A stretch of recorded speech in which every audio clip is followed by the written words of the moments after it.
Because I'm going to tell you something. I'm not through fighting. I'm not through fighting.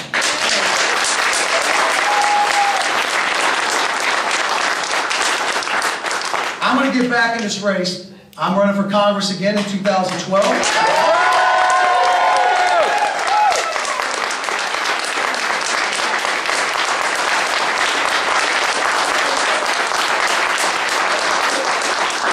Thank you.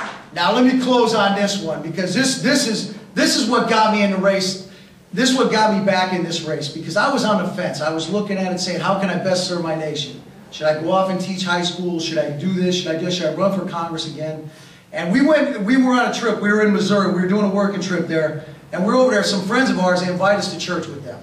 And we went to their church. It's funny, because when people invite you into their church, they always, it's like they're nervous. Like if the church doesn't perform up to, they're going to feel like embarrassed, like you're looking at them like, this is your church? So I can tell they were real nervous. And then it was a guest pastor. And they're like, well, he's the guest pastor. He's not a normal pastor. We don't know what he's, they're all nervous about this guy talking.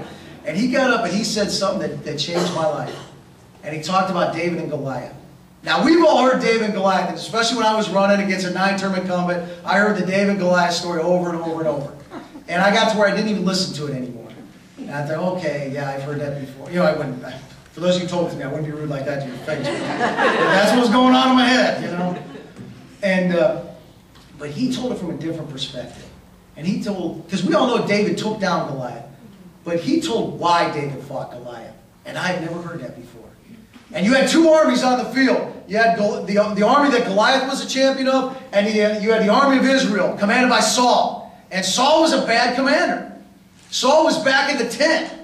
Saul was back in the rear with the gear while the army was out there on the field. And the army didn't have a champion. It didn't even have a leader. It had this worthless leader who was back in a tent.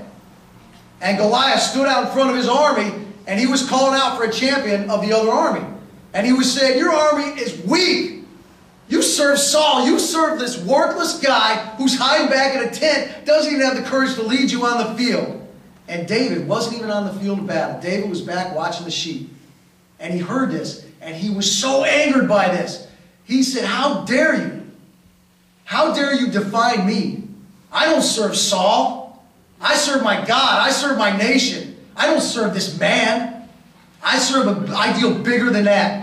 And he was so infuriated that he went out, and that's why he fought. That's why he took Goliath down. So now, when you see people tearing down this nation, when you see people calling that flag something a bad thing to be put up as a symbol of democracy, when you see the mainstream media trying to define who we are as a people, trying to redefine our values, think of David. Think of David saying, you don't define me. I serve God. I serve my nation. I serve something bigger than what you're saying. And he went out and fought. I'm getting back in the fight. You've never left the fight. I'm proud to be here in this room with you. God bless America. Thank you for having me here. Where am I running for Congress? The lines have been redrawn. I still live in the same house, but my house now falls in the 53rd Congressional District. So those of you in the 53, I don't know whether you take that as good news or bad news, but I'm in your race.